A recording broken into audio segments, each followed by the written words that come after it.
爪子的。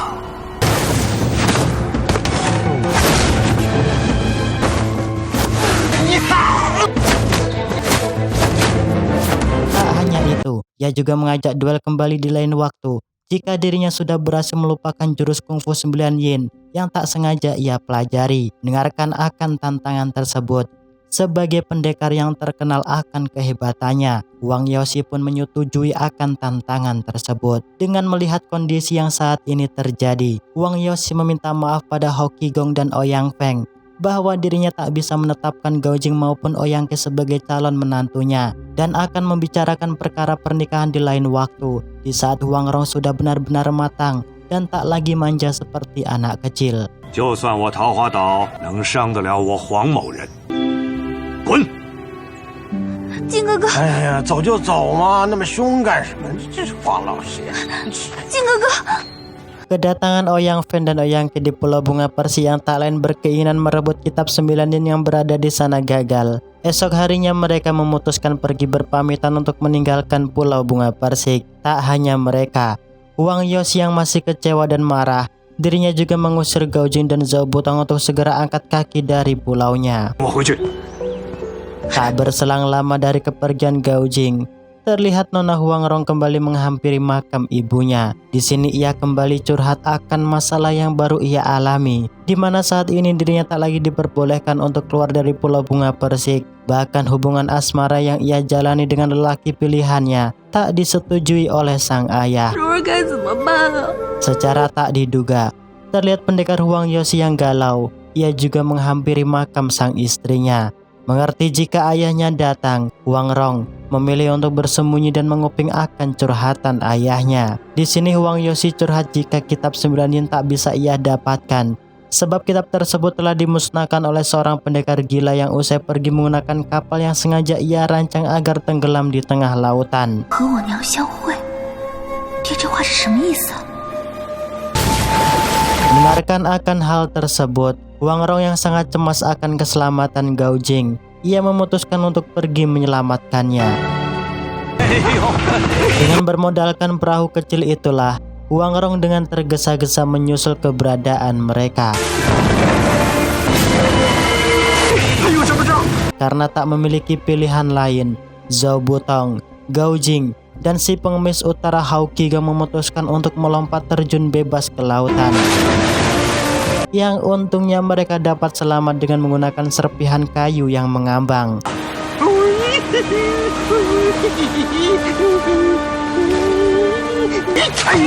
Tak ingin kepulangannya dengan tangan hampa, Ouyang Feng dengan sengaja menolong mereka dengan maksud agar ia bisa mendapatkan kitab 9 yin salinan yang sudah dihafalkan secara sempurna oleh Gao Jing. Mengerti akan rencana busuk tersebut, pendekar Zhao Butong yang mengerti Ouyang Feng ialah pendekar yang ditakuti akan kehebatan racunnya. Dengan sengaja ia merendahkan Ouyang Feng jika racun miliknya tidaklah mampu membunuh seekor ikan hiu yang berada di laut.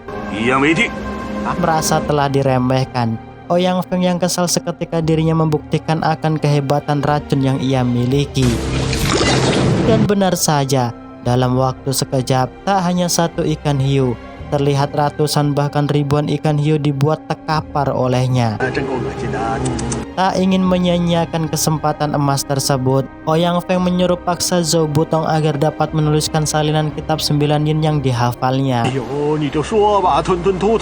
Dan benar saja, terlihat Zhao Butong menuruti akan permintaan tersebut. Namun yang ia tuliskan bukanlah salinan kitab 9 yin, melainkan gambar seekor monyet yang sedang meringis. Ya, dengan kecerdikan akalnya itulah, pendekar Zhao Butong memilih untuk kabur melarikan diri dari hadapan Ouyang Feng. Karena rencana awalnya gagal, mereka memaksa Gao Jing agar dapat menuliskan kitab 9 yin untuknya.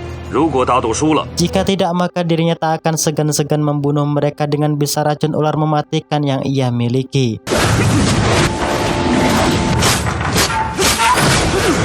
Karena tak ingin mati konyol, dengan ide yang cerdik, Hokigong menyuruh Gao Jing menuruti permintaan Ouyang Feng dengan cara menuliskan salinan dari kitab 9 yin yang palsu. Merasa jika siasat dan rencana tersebut sangatlah oke, esok harinya Gao Jing menemui Ouyang Feng menuruti permintaan untuk menuliskan kitab 9 yin.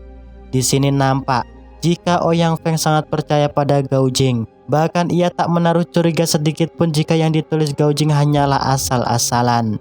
Seusai mendapatkan salinan kitab tersebut, malam harinya Ouyang Feng yang kejam ia berencana akan membunuh Gao Jing dan Hao Qigong dengan cara membakar dan memusnahkan kapal yang saat ini mereka naiki. Untungnya dengan tak sengaja itulah rencana jahanam tersebut diketahui oleh Hao Qigong. Di sini dengan tergesa-gesa Hao Qigong mengajak kabur Gao Jing menggunakan perahu kecil tanpa sepengetahuan mereka. Dan benar saja esok paginya terlihat mereka menjalankan siasat yang sudah direncanakan. Namun di waktu yang bersamaan itulah Nona Huang Rong datang dan mendekati kapal yang terbakar tersebut untuk menyelamatkan Gao Jing dan gurunya. Mengerti jika nyawa Huang Rong dalam bahaya, mereka memutuskan untuk berputar arah dengan menyuruh Gao Jing untuk tetap di tempat. Tak senang melihat permainan licik dari Ouyang Feng, Hao Qigong mengajaknya untuk adu sparring kungfu bersamanya. Di atas perahu juga sedemikian. Gao Jing yang tak ingin kekasihnya Nona Huang Rong celaka, ia melesatkan serangan bertarung dengan Ouyang Ke.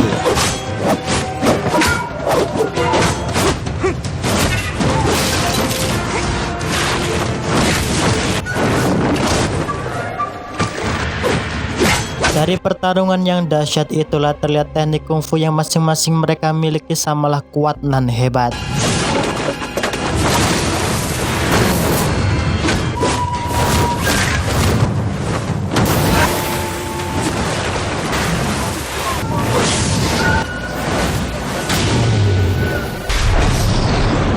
Ya, karena tak ingin misinya gagal untuk menjadi pendekar kungfu terkuat nomor 1 di dunia. Dengan ide licik, Ouyang Feng memanfaatkan situasi tersebut untuk dapat membunuh Hao Qigong menggunakan bisa racun ular miliknya.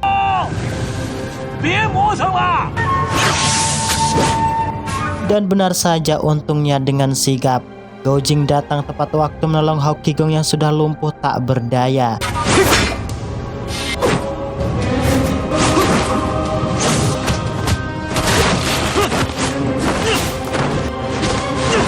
Tak ingin nyawa gurunya dalam bahaya, Gao Jing memerintahkan Nona Huang Rong untuk membawa dan menyelamatkan Hao Qigong saat itu juga.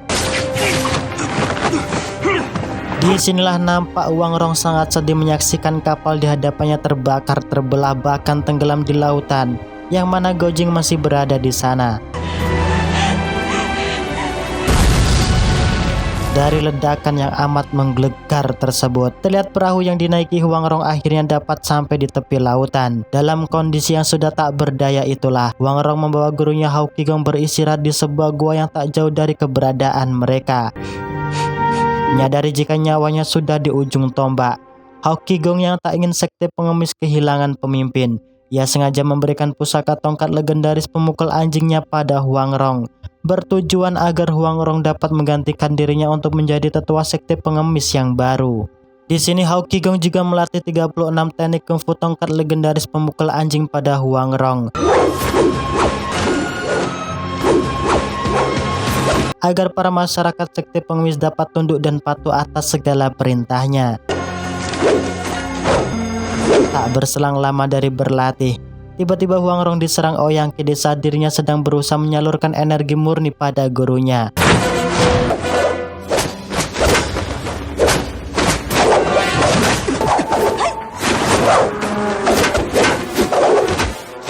Untungnya di saat terdesak, dengan sisa-sisa energi, Hao Qigong dapat menyelamatkan Huang Rong. Esok harinya, Huang Rong yang masih menaruh kesal dengan Ouyang Ke, dengan ide kecerdasannya dirinya berhasil menjebak dan menjerat Ouyang Ke menggunakan akar pohon yang membuat salah satu dari kakinya cacat akibat tertimpa batu.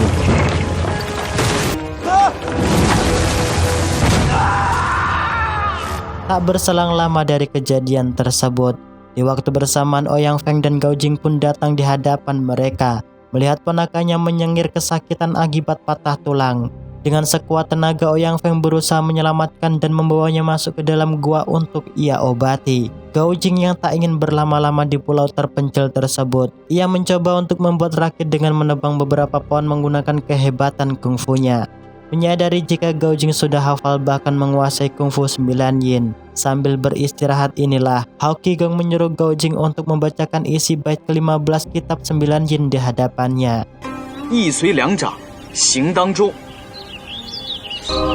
人图之，夫作期，斯为尽德之功，圆通定慧。 Dan benar saja, dari beberapa jurus kungfu yang berada di dalam kitab tersebut, terlihat Hao Qigong dapat sembuh dari racun ular Ouyang Feng meskipun kungfunya saat ini masihlah melemah.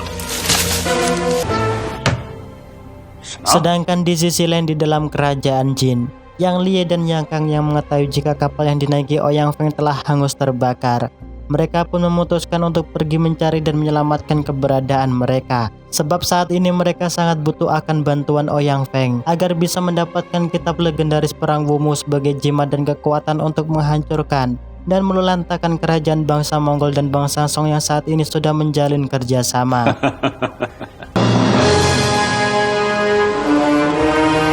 Dan benar saja, keesokan harinya terlihat Gao Jing dan Huang Rong sudah selesai membuat rakit agar dapat berlayar meninggalkan pulau terpencil tersebut. Akan tetapi lagi-lagi dengan licik, Ouyang Feng berhasil merebut rakit buatan mereka, yang ternyata hal tersebut ialah perangkap dan jebakan yang sengaja dirancang oleh Gao Jing dan Huang Rong agar mereka berdua tenggelam di saat berada di tengah-tengah lautan. Ya, akibat kecurangan tersebut, terlihat saat ini Ouyang Feng dan Ouyang Ke terombang-ambing di tengah lautan. Dalam kondisi yang sudah tak berdaya itulah, untungnya kapal Yang Lie datang tepat waktu membantu dan menyelamatkan nyawa mereka. Di sini seketika keempat pendekar setan Huang tertawa melihat keadaan Ouyang Ke yang terbujur lemah tak berdaya. Ditambah mereka juga memandang lemah kemampuan Ouyang Feng sebab kungfunya kalah dari Gao Jing. Mendengarkan akan hinaan tersebut, Ouyang Feng yang geram, ia pun melesatkan gelas minumannya serta menunjukkan kehebatan kungfunya di hadapan mereka. Tak berselang lama keesokan harinya, pendekar Wang Yos yang khawatir akan keselamatan putrinya, ia pun juga pergi untuk menemukan keberadaannya. Di pertengahan jalan itulah, secara tak sengaja ia melihat Ouyang Feng yang tak jauh dari keberadaannya. Di sini ia menanyakan akan keberadaan putrinya pada Ouyang Feng. Ouyang Feng yang tak ingin berurusan dengan si pendekar sesat timur, ia dengan bohong mengatakan bahwa dirinya tak mengetahui akan keberadaan Huang Rong. Salah satu pendekar setan Huang yang mengerti jika pendekar di hadapannya ialah ayah kandung Huang Rong. Dengan spontan tanpa rasa takut, ia mengatakan jika putrinya sudahlah tewas tenggelam di lautan. Tak percaya akan perkataan pendekar kepala benjol tersebut. Seketika Huang Yoshi mengeluarkan tenaga dalamnya yang membuat pendekar tersebut terpental dari kapal. Sedangkan di sisi lain, terlihat saat ini Gao Jing dan yang lainnya berhasil selamat berkat bantuan dari pendekar Sinting Zhao Butong, yang mana saat ini mereka berada di sebuah desa kecil bernama Niu Chijun, di mana desa tersebut tak lain merupakan tempat tinggal orang tua Gao Jing dan Yang Kang 18 tahun yang silam. Tak berselang lama dari bernostalgia, tiba-tiba Gao Jing dan Nona Huang Rong dikejutkan akan kehadiran seorang perempuan cupu yang bernama San Gu. Merasa sama-sama agak sinting dan gilanya, Zhao Butong mengajaknya untuk bermain serta merebut buah semangka yang berada di tangannya.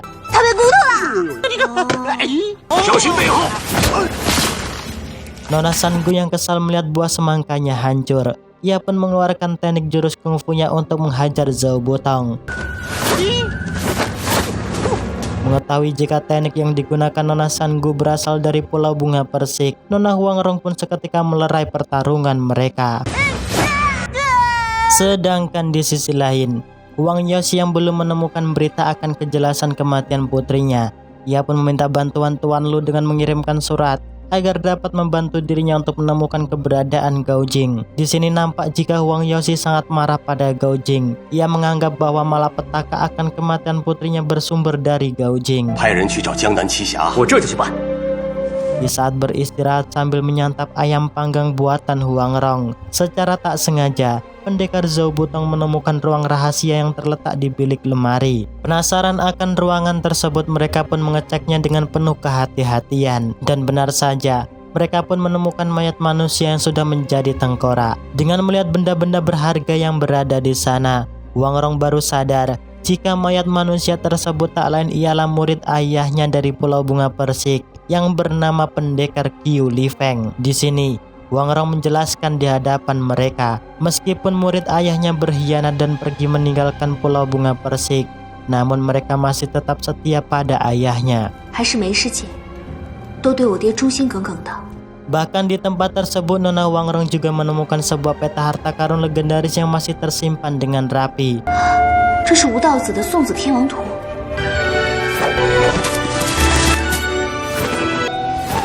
Seusai berlatih, keesokan harinya, di saat Nona Huang Rong dan Gao Jing jalan-jalan santai, secara tak sengaja mereka dikejutkan akan keberadaan pendekar setan Huang di desa Niu Chijun. Penasaran akan gerak-gerik mereka, dengan senyap, Huang Rong dan Gao Jing berusaha mencari informasi akan rencana yang hendak dilakukan oleh Yang Liye.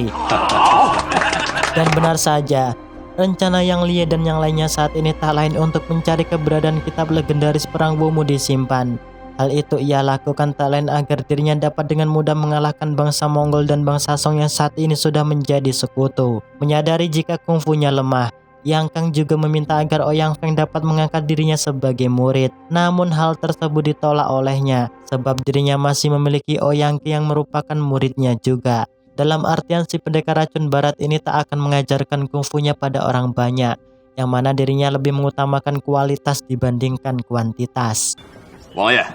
Tak ingin melihat rencana Yang Liye berjalan dengan mulus serta melihat bangsa Mongol dan bangsa Song hancur di tangan Yang Liye, Gao Jing mengajak Nona Huang Rong untuk mencari titik keberadaan kitab legendaris perang Wumu tersimpan sebelum didahului dan ditemukan mereka. Singkat cerita, keesokan malamnya, terlihat saat ini Gao Jing, Nona Huang Rong, pendekar Zhou Butong dan Hao Qigong sudah sampai di kota Lin'an. Secara bersamaan itulah terlihat dari sisi kiri Yang Liye dan yang lainnya juga sampai di kota Lin'an. Dengan melihat petunjuk peta yang ia miliki, Yang Liye menduga kuat jika kitab legendaris perang Wumu tersimpan di sebuah gua.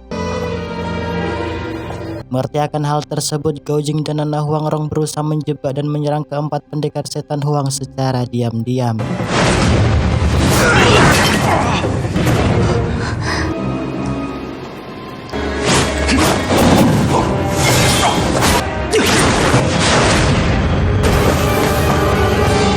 Menyadari jika yang menyerang mereka di dalam gua ialah Gao Jing dan Nona Huang Rong, Ouyang Feng dan Yang Kang akhirnya turun tangan untuk menghadapi mereka. Di sini nampak jika Gao Jing sangat kecewa pada Yang Kang, di mana janji dan sumpah yang diucapkannya hanyalah manisan bibir semata.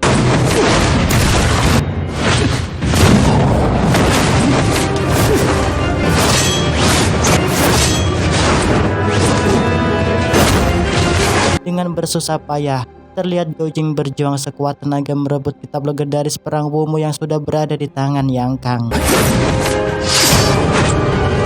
Tak ingin usahanya sia-sia, dengan keji, Yang Kang menikam Gao Jing dari belakang demi mendapatkan kitab tersebut.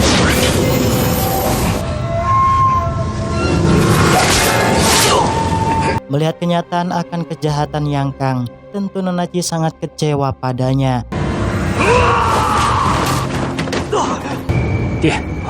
Tak hanya Nona Qi, Huang Rong yang baru datang dirinya juga sangat terkejut melihat keadaan Gao Jing yang sudah tersungkur tak berdaya di atas tanah.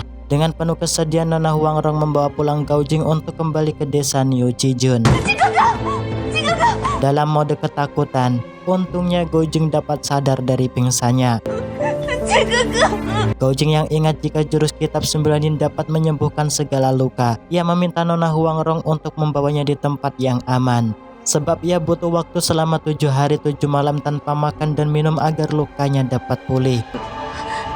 Nona Huang Rong yang khawatir jika keberadaan mereka diketahui oleh orang lain, ia meminta dan berpesan pada Sang Gu agar tak memberitahu pada siapapun akan keberadaan mereka saat ini. Dan di saat inilah ritual pemulihan pun dimulai.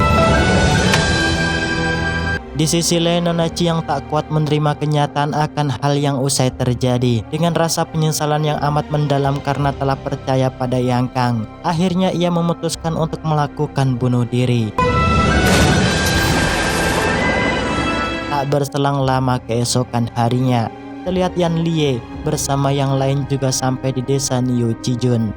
Yang secara tak sengaja mereka juga memasuki rumah yang digunakan Gao Jing dan Nona Huang Rong untuk bermeditasi. Di sini, Yang Lie sangat terkejut melihat isi kotak yang baru ia dapatkan. Yang Lie yang tetap berambisi besar, ia kembali meminta tolong Ouyang Feng dan yang lainnya untuk melakukan pelacakan akan keberadaan kitab legendaris perang Wumu tersimpan.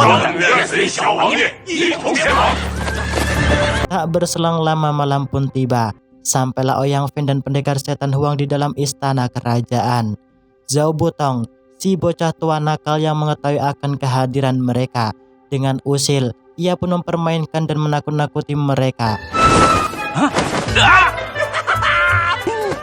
Tak ingin menyanyiakan kesempatan emas, Ouyang Feng berusaha mengejar dan menangkap Zhao Butong kembali.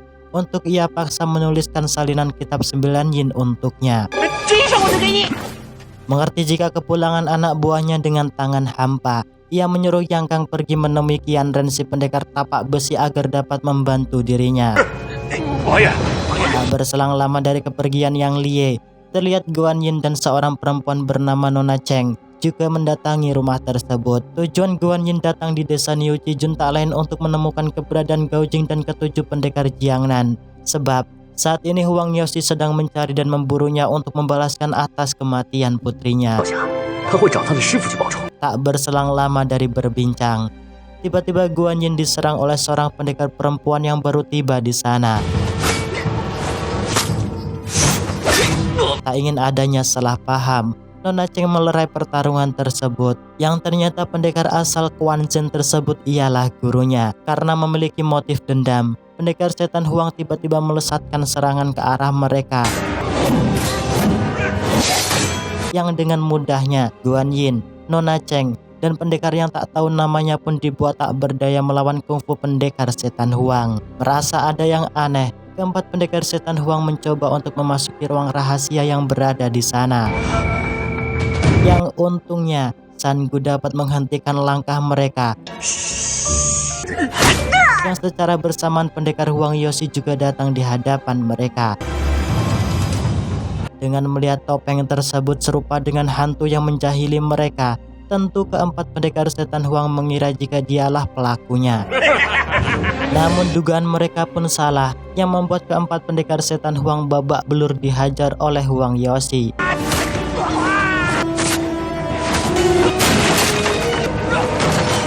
Tak hanya itu, Huang Yoshi juga menyuruh San Gu membalas si pendekar botak yang telah memukul dirinya.